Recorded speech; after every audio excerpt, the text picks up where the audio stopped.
Halo Sobat Kreatif, ketemu nih sama aku Namira Dwi Frika di Creative Talk Show, Kita Muda Berkarya. Nah, Sobat Kreatif, belakangan ini sangat hangat nih topik bahwa untuk sukses itu kita harus punya privilege. Nah, karena itu pada hari ini kita kedatangan bintang tamu nih yang sangat spesial. Bintang tamu kita ini berhasil mematahkan stigma bahwa untuk sukses itu harus punya privilege. Nah, bintang tamu kita ini berhasil membuktikan bahwa dengan teguh, dengan tekad yang kuat, kita bisa sukses. Untuk itu kita sambut bintang tamu kita, Kak Heni. Silakan Kak Heni. Hai, namaku Heni Sela Margareta Silaban, biasanya dipanggil Heni, dan aku senang banget hari ini diundang sama Creative Cast untuk bisa ngobrol dan sharing tentang tema sukses tanpa atau dengan privilege. Nah, aku pribadi sih merasa bahwa privilege itu selalu ada di setiap diri kita. Tapi gimana caranya kita bisa memilih privilege apa sih yang mau kita gunakan? Dan mungkin dulu di masa-masa kehidupan aku nggak mudah untuk aku bisa sampai di titik sekarang. Dan di titik sekarang pun aku masih berproses terus. Nah, kalian penasaran gimana aja sih obrolan dan sharing aku tentang kesuksesan ataupun langkah-langkah yang mungkin udah aku jalani? Nantikan ya program Creative Cast.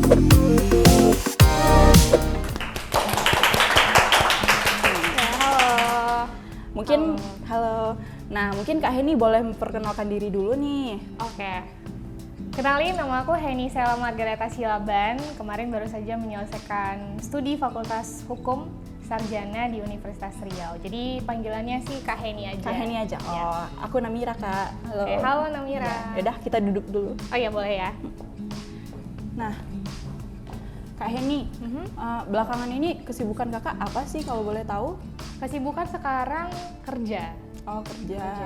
Kerja di bidang apa, Kak? Sekarang aku lagi banker sih di salah satu bank swasta yang ada di Kota Pekanbaru. Jadi kemarin sebelum wisuda di bulan 10, aku udah jalanin pekerjaan dulu sebulan. Kemudian sampai sekarang masih bekerja di bank swasta tersebut. Oh, di bank ya, Kak. Banker ya, Kak. Nah, jadi kami ada membaca nih, Kak, cerita di postingan sosial media kakak bahwa gimana kakak memulai pencapaian semuanya ini tuh kakak bukan berasal dari keluarga yang cukup punya privilege ya. Nah, itu gimana sih, Kak, cara kakak membangun kehidupan kakak sekarang? Ya mungkin ceritanya akan sangat panjang ya dengan durasi yang mungkin gak banyak. Tapi singkat ceritanya setiap kehidupan setiap orang itu punya privilege-nya masing-masing sebenarnya. Jadi privilege yang kita anggap sebagai anak-anak muda sekarang yang mungkin dia punya orang tua yang sangat mampu, kemudian dia juga punya kondisi-kondisi yang spesial. Tapi setiap manusia dan anak muda itu punya privilege-nya masing-masing. Misalnya privilege yang dimiliki adalah talenta ataupun bakat yang dimiliki mereka, kemudian prestasi yang bisa digali. Nah, aku pribadi walaupun mungkin dari segi background ataupun finansial yang sangat kurang ya waktu itu, tapi itu nggak membuat aku berhenti gitu untuk mencapai mimpi aku, karena aku punya privilege dalam diriku sendiri, yaitu keistimewaan untuk bisa mengembangkan talenta yang aku punya, kemudian juga prestasi-prestasi yang aku bisa bangun dengan aku rajin belajar dari masa sekolah dasar, sekolah menengah pertama, sekolah menengah atas sampai dengan bangku kuliah. Berarti semua manusia itu sebenarnya punya privilege ya, Kak? Iya, tapi gimana sih pada akhirnya setiap anak-anak muda ya terutama itu sadar Dimana privilege yang privilege-nya? mereka miliki itu di mana gitu loh. Jadi kalau misalkan orangnya udah sadar privilege-nya di orang tua, ya itu nggak salah sih menurut aku. Tapi kalau misalnya orang yang udah nggak sadar nih privilege-nya di orang tua nggak ada, atau dari segi-segi lain nggak ada, dari segi dirinya sendiri bahkan nggak digali lebih lagi, jadi sulit kan. Itu yang jadi problemnya gitu. Berarti emang harus dikembangkan ya, Iya, Kak? betul. Nah, terus kalau boleh tahu motivasi kakak mengembangkan diri ini apa, Kak? Motivasinya sebenarnya bermula dari keremehan orang lain sih. Keremehan atau dianggap sepele, dianggap sebelah mata yang pada akhirnya membuat aku merasa bahwa perlu ada tindakan yang pasti nih dari diri aku sendiri. Karena kalau misalkan aku memaksa orang lain untuk menganggap keberadaanku saat itu akan sangat mustahil. Jadi pada akhirnya aku harus bisa membuat satu kegerakan yang baru, yaitu lewat prestasi yang aku bangun gitu saat itu. Jadi motivasinya itu, kemudian juga ingin menaikkan derajat orang tua aku gitu motivasinya. Nah, membahas orang tua nih, Kak, seberapa besar sih, Kak, orang tua ini dalam mensupport kakak, entah itu support mental atau lain-lainnya? Nah, kalau orang tua itu punya peran yang sangat besar ya buat aku pribadi, Naira. Jadi orang tua itu selalu support aku 100% karena aku juga anak pertama. Jadi beberapa tanggung jawab itu udah dikasih ke aku. Jadi diberikan kepercayaan gitu. Jadi apapun yang aku lakukan, orang tua aku selalu support dan mereka percaya kalau apapun yang aku lakukan itu adalah hal-hal yang positif. Dan hal yang paling sederhana, aku nggak pernah mau keluar rumah kalau aku nggak salam tangan kedua orang tua aku. Even mereka misalnya lagi nyuci, lagi kotor gitu tangan bapak aku harus nyentuh gitu kepala aku sebelum aku keluar Tetap dari rumah. hormat sama orang tua ya. Iya, Kak? jadi menurutku itu mantra aku pribadi. Kalau aku mau keluar rumah aku nggak mau kalau nggak nyalam gitu, kecuali ada hal-hal lain yang mereka nggak ada di rumah gitu. Jadi begitu tuh sobat kreatif, kita nggak boleh lupa buat hormat sama orang tua, karena orang tua itu kunci sukses kita ya Kak. Ya, tapi mungkin kan teman-teman ada yang nggak memiliki orang tua yang lengkap lagi ya, itu kan nggak jadi masalah. Dalam artian tidak ada hambatan. Tetap ada restu dan doa orang tua yang akan terus diberikan kepada anak-anaknya sih. Benar. Nah, sukses menurut Kakak itu apa sih? Sukses menurut aku adalah di saat kita nggak pernah berhenti untuk meraih apa yang kita impikan. Disitulah kita akan merasa sukses. Karena apa? Karena ketika kita terus menggali dan terus mengejar apa yang kita impikan, akan ada banyak bonus-bonus berkat yang akan diberikan. Entah itu keberhasilan dari yang kita lakukan, dan itu akan terus berlanjut. Itulah yang disebut dengan kesuksesan. Dan menurutku sebagai anak-anak muda, kita jangan sampai berhenti di satu langkah. Kita nggak akan sukses. Tapi kalau langkah kita terus berlanjut, disitulah kita bisa dikatakan sukses. Nah, sukses itu sebenarnya ukurannya bukan angka ya. Iya. Jadi ukurannya bukan karena 90% atau 100% di usia 23 tahun udah sukses bisa beli mobil atau bisa beli apapun gitu. Bukan, tapi kesuksesan itu dinilai dari kualitas dan nilai value yang kita punya gitu sebagai seorang anak-anak muda gitu. Berarti kita nggak bisa menjadikan tolak ukur kesuksesan orang sebagai kesuksesan kita juga ya Kak? Nah iya, itu nggak bisa sih, karena beda-beda proses ya yang bisa dijalanin gitu.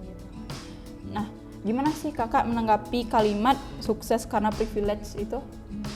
Banyak tokoh-tokoh di Indonesia yang mungkin contohnya aja Maudy Ayunda ya yang dibilang sukses karena privilege. Tapi coba deh kita gali lagi, balik lagi ke yang aku bilang, privilege yang dimiliki oleh Maudy Ayunda itu sebenarnya udah timbul dari dirinya sendiri. Kegigihan dia belajar, nilai-nilai yang diberikan oleh orang tuanya kepada dia supaya dia terus mau mengembangkan dirinya lewat pendidikan yang akan dia tempuh gitu. Nah, bonusnya dia punya orang tua yang bisa support.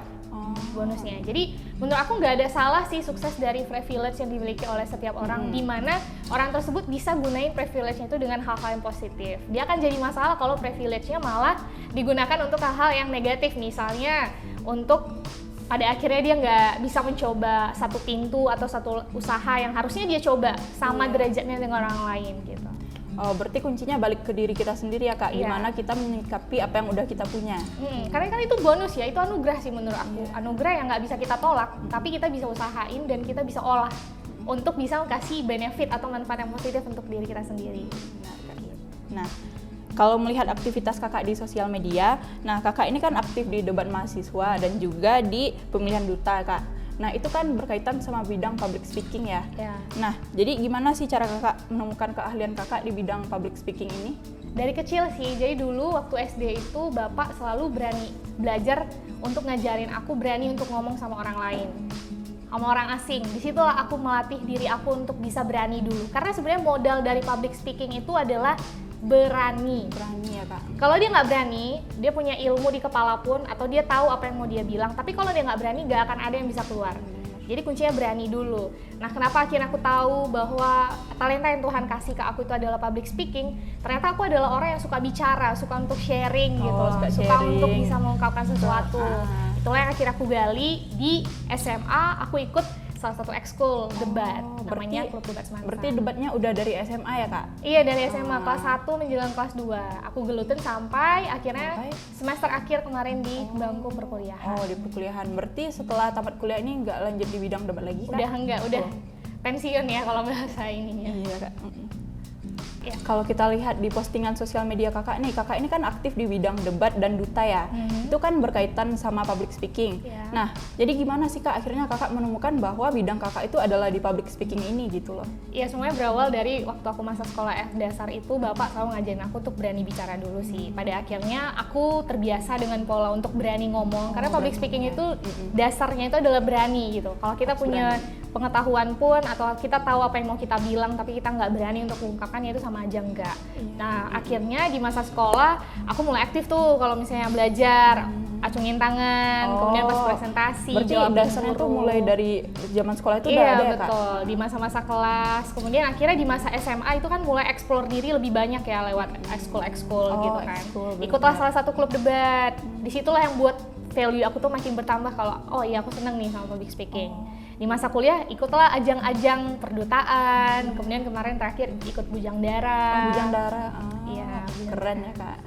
Nah berarti itu kalau kita udah mulai dari sekolah nih Kak, misalnya dengan mengangkat tangan atau menjawab pertanyaan guru aja itu udah termasuk keberanian berarti ya Kak? Iya, di situ kita akan mulai berani untuk mengungkapkan apa yang kita mau, kemudian kita akan mengungkapkan pendapat kita seperti apa gitu kan. Dan analisis. Jadi public speaking itu sebenarnya tentang analisis kita juga, analisa kita terhadap sesuatu gitu. Gimana kita menganalisa sekitar ya Kak? Nah, jadi begitu Sobat Kreatif. Bahkan kalaupun kita masih muda, kita mulai bisa loh membiasakan diri dengan misalnya dari hal-hal kecil seperti yang dibilang Kak Heni tadi, seperti presentasi, menjawab pertanyaan guru. Yang penting itu berani ya Kak? Iya, berani aja dulu karena itu modal dasar untuk seseorang bisa jago public speaking. Bener Kak. Nah jadi di balik aktivitas Kakak yang padat nih, jadi pasti banyak nggak sih Kak yang menyangka, Kak Heni ini mungkin hidupnya enak nggak sih gitu. Nah jadi perspektif Kak Heni menanggapi orang yang berpemikiran seperti itu gimana sih Kak? Ya karena kalau kita hidup di sosial media itu kita nggak bisa kontrol pemikiran ataupun pendapat orang lain tentang kita. Yang bisa kita kontrol adalah diri kita sendiri. Dan caranya kalau aku pribadi sih selalu menggunakan sosial media aku tuh sebagai platform yang positif untuk membagikan kegiatan-kegiatan yang sekiranya bisa memberkati orang, bisa diambil hal-hal baiknya. Bukan berarti harusnya fake ya atau pencitraan. Beda ya fake atau pencitraan yang buat-buat. Kalau aku pribadi selalu share kegiatan yang memang aku lakukan, pemikiran-pemikiran yang aku punya, kemudian prestasi-prestasi yang aku lakukan gitu, bukan untuk menebar kesombongan, cuman aku selalu berharap ya ada semangat lah yang bisa terlahirkan dari postingan-postingan yang aku punya. Dan kalau orang-orang bilang enak ya, buktinya mungkin nggak semua orang tahu kehidupan aku yang dulunya seperti apa. Postingan terakhir aku yang tentang wisuda kemarin ya, oh iya Kak, itu ada lumayan yang banyak sih gitu respon-responnya. Iya. Nah Kak, di balik aktivitas Kakak yang padat nih, mungkin ada sebagian orang yang melihat bahwa Kakak tuh mungkin wah enak nih jadi Kak Heni, udah cantik, pinter gitu, enak gitu kan. Nah jadi gimana sih perspektif Kakak menanggapi pandangan orang yang seperti itu? Iya, kalau di sosial media kita nggak bisa kontrol pandangan orang lain, pendapat orang lain tentang kita. Dan di sosial media tuh jarang banget nggak sih orang nunjukin keburukan atau kesedihan yang lagi dialamin. Bisa aja sih kalau dia mau viral. Oh. Tapi kan biasanya di sosial media tuh nunjukin yang bagus-bagusnya aja. Iya. Tapi kalau aku pribadi tuh nggak mau yang pencitraan atau membuat-buat sesuatu di sosial media. Aku selalu pegang prinsip bahwa sosial media yang aku punya itu aku gunain sebagai platform yang bisa memberkati ataupun menginspirasi dari hidup aku. Walaupun hidup aku juga masih berproses sih, belum yang gimana-gimana banget. Tapi puji Tuhan dari setiap langkah-langkah yang aku bisa capai sampai sekarang, ya mungkin orang bilang enak-enak aja, tapi struggling di belakang itu wah, kalau aku inget lagi luar biasa sih. Dari masa aku SD, SMP, kemudian juga masuk di SMA, kuliah, itu luar biasa lah proses yang aku alami. Kebetulan nih Kak, ada nih kami lihat kan postingan Kakak itu wisuda Kakak di atas becak ya. Iya. Nah boleh nggak sih Kak diceritain gimana tuh latarnya bisa ada foto di becak gitu? Iya, jadi aku tuh pengen foto wisuda aku tuh nggak biasa aja atau mainstream kayak orang-orang gitu kan, di foto studio, terus dengan gaya yang formal. Aku pengen harus ada yang bermakna gitu. Iya, Kak. jadi untuk sampai nanti pun aku punya anak-anak ya, bisa aku tunjukin gitu kan. Jadi fotonya tuh bercerita, bermakna. Kenapa akhirnya becak? Karena dulu di masa sekolah dasar itu tuh aku diantar sama bapak selalu pakai becak ke sekolah jam 5 subuh. Dari jam 5? Iya, karena sekolahku tuh dulu di Sukajadi kan. Terus rumah aku di daerah Sigunggung ya, untuk orang Pekanbaru yang tahu. Jadi jam 5 subuh harus udah berangkat. Jam 5 udah berangkat ya Kak. Nah dulu tuh kan kalau anak-anak kecil suka ngejek nggak sih, suka jail-jailin. Nah di situ aku kesel. Aku masih ingat tuh orang-orangnya siapa aja. Cuman nggak sampai aku bertahan lama sih di situ. Nggak dendam gitu ya. Kak. Akhirnya aku rajin belajar, terus nunjukin balasnya dengan prestasi. Oh, benar Kak. Jadi kita ketimbang dendam nih Kak, kita berarti harusnya termotivasi gitu ya Kak. Iya, balasnya itu dengan prestasi yang kita lakukan aja gitu. Sampai akhirnya di masa sekolah, terus di masa kuliah, kayak gitu juga. Tapi itu beriringan sih. Kalau dulu kan masih malu, jujur aja malu, anak kecil. Iya, anak kecil, apalagi Nggak diejek mungkin nggak teman gitu ya Kak. malu. Terus SMP udah mulai terbiasa, masuk SMA yang elit pula, SMA Negeri 1 Pekanbaru. Oh, SMA 1, Iya, gimana tuh apanya pride yang mereka punya. Nah di situ lumayan kebentuk sekali sih karakter aku. Aku bisa bilang titik nol hidup aku tuh ada di SMA. SMA ya Kak. Titik nol, titik balik aku juga itu ada di SMA, yang akhirnya membuat aku semakin sadar bahwa proses yang aku lewatin itu memang Tuhan izinkan untuk bisa membentuk karakter aku. Terus juga ngajarin aku untuk berjuang dan mempertahankan apa yang udah Tuhan kasih talentanya di aku untuk aku lebih explore lagi gitu. Kalau nggak salah ya itu pas SMA, pas kakak nemu bidang kakak ya. Iya itu Nah, iya. debat. Disitulah Nah. mulai berprestasi itu kemarin. Banyak sekali ya pelajaran hidup yang bisa kita ambil dari Kak Heni ini. Seperti contohnya, kita nggak perlu malu nih sama kekurangan kita, tapi di situ kita bisa jadikan pelajaran hidup buat terus berkembang ya Kak. Dan jangan gengsi sih. Jangan gengsi. Oh, Iya.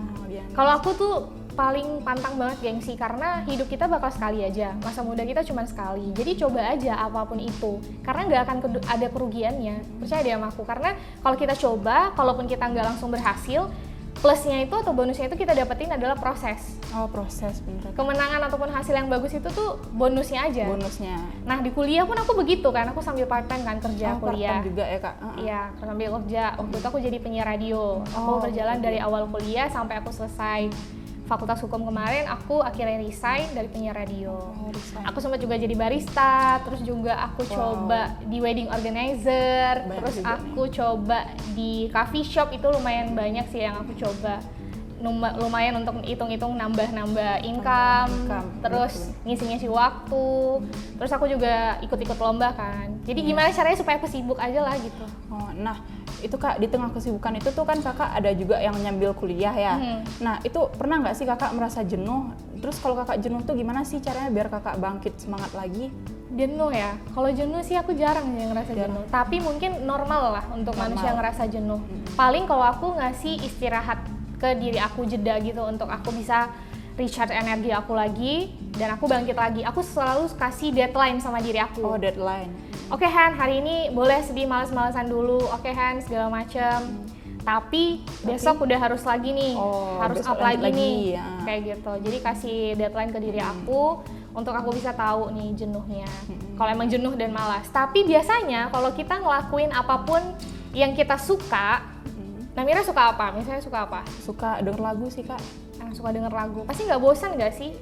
Ataupun kalau bosan cari suasana baru. Iya Kak, bener. Nah, kalau kita ngelakuin apapun yang kita suka, jarang sekali untuk kita ngerasa jenuh, ngerasa bosan. Karena do what you love dan love what you do. Oh, bagus sekali quotes-nya teman-teman.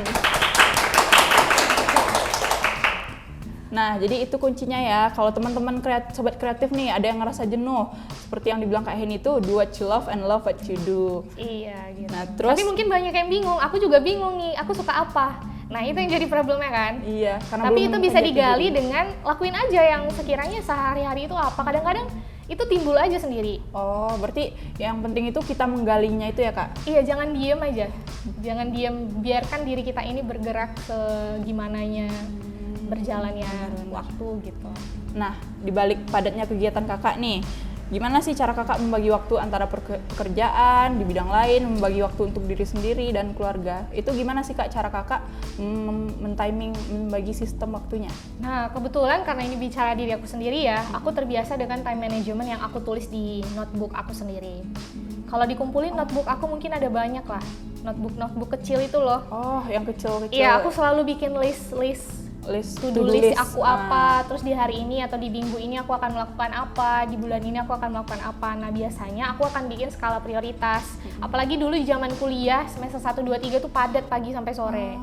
Pagi sampai sore berarti aku harus kuliah, Benar. sore sampai malam aku siaran. Berarti emang penting ya Kak untuk time management itu penting ya Itu Kak? penting, supaya nggak berantakan. Tapi kan mungkin, aduh aku orangnya nggak serius banget sih, aku orangnya ya udahlah berjalan kayak air mengalir aja. Ya boleh. Tapi harus tetap ada patokan dan panduan pedomannya juga sih. Tetap terarah ya Kak intinya? Biar tetap terarah kayak gitu.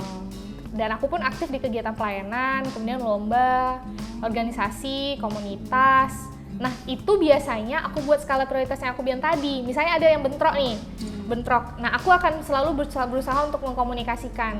Nah, kalau di kuliah, kita harus dekat sama dosen. Supaya mudah untuk komunikasinya. Oh, iya, Misalnya benar, ada Kak. bentrok waktu gitu, lomba, atau kegiatan yang mau kita lakukan untuk mengeksplor diri, dosen biasanya akan support. Oh iya, gampang komunikasinya. Berarti penting juga ya Kak, berarti komunikasi sama dosennya ya Kak? Itu harus. Iya. Nah Kak, wawancaranya, pertanyaannya udah selesai nih. Oke, Selanjutnya aku punya games, kakak mau main games nggak? boleh. Main Boleh. games apa tuh? Kita akan main game This or That. Yeay!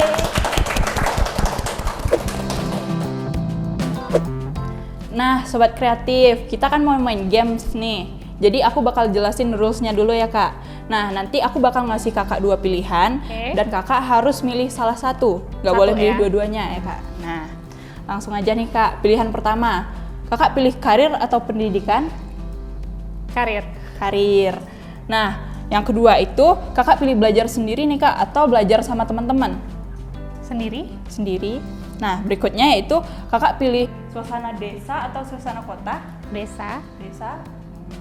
Nah, selanjutnya, kalau untuk vacation kakak lebih pilih gunung atau pantai nih kak? Pantai dong, aku tim pantai. Nah, untuk selanjutnya nih kak, untuk makanan, kakak lebih suka makanan pedas atau makanan manis? Aku tim pedas. Pedas, suka pedas ya kak? Iya, lebih ada tantangan makannya. Terus kakak lebih memilih untuk bawa kendaraan sendiri atau naik transportasi umum? Aku lebih bawa kendaraan sendiri sih. Karena lebih simpel ya kak? Iya, lebih manajemen waktunya juga lebih gampang. Kalau untuk ujian nih kak, kakak lebih pilih esai atau pilihan ganda? Esai. Esai, kita esai. Memang anak debat ya kak? Karangannya biar panjang. Anak debat sejati guys.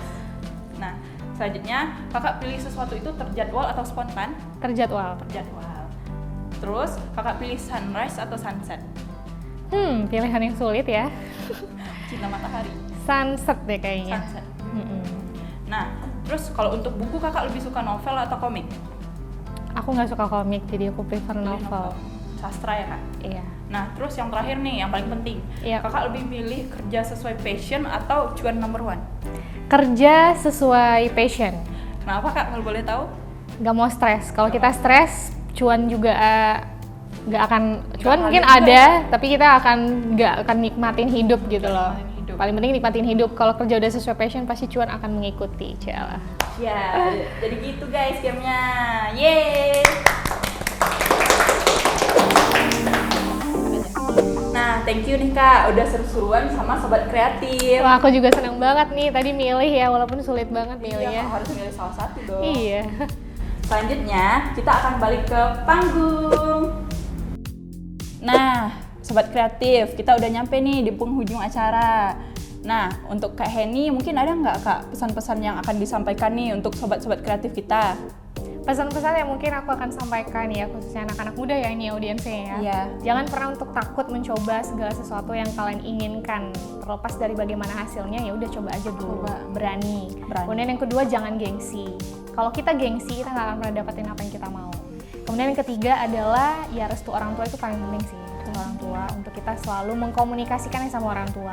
Walaupun mungkin akan ada perbedaan pendapat, misalnya orang tuanya mau A, kita maunya B. Maunya B, Ya, iya. itulah dinamikanya hidup ya. Iya, bener Kak. Tapi biasanya orang tua pasti akan selalu mensupport segala sesuatu yang terbaik buat anak-anaknya. Dan pesan terakhir, menurut aku untuk setiap anak-anak muda itu semakin explore lagi potensi yang ada di dalam diri kalian, apapun itu. Karena potensi yang kita punya itu beda-beda, nggak pernah sama dan nggak akan pernah bisa sama juga. Jadi selalu gali potensi itu di masa-masa kalian sekolah, di masa-masa kalian kuliah, di masa komunitas, organisasi. Pokoknya coba aja, tapi jangan sampai dicoba 100 hal ya, nanti bingung sendiri untuk ngatur waktunya. Iya, Jadi Kak. coba segala sesuatu yang kalian suka, yang sekiranya kalian mampu dan bisa membuat kalian lebih baik lagi gitu. Nah, gitu Sobat Kreatif. Kak Heni ini bener-bener panutan ya. Gimana kakak itu memanajemen waktu, gimana kakak itu bisa membagi waktunya untuk keluarga, untuk dirinya sendiri, dan lain-lain. Semoga Namira juga belajar ya. Amin, terima kasih Kak. Nah Kak Heni, Ya. makasih banyak loh Kak udah mau menginspirasi Sobat Kreatif kita. Sama-sama, aku juga senang banget bisa berbagi dengan durasi yang singkat, tapi semoga apa yang aku sampaikan dari tadi itu bisa berguna ya. Ya, banyak banget loh Kak pelajaran yang bisa Iya. kita ambil. Nah, gitu Sobat Kreatif. Untuk episode berikutnya, mungkin kita bisa ketemu lagi di jam yang sama. Nah, Kreatif Talk Show, kita muda berkarya. Yeay!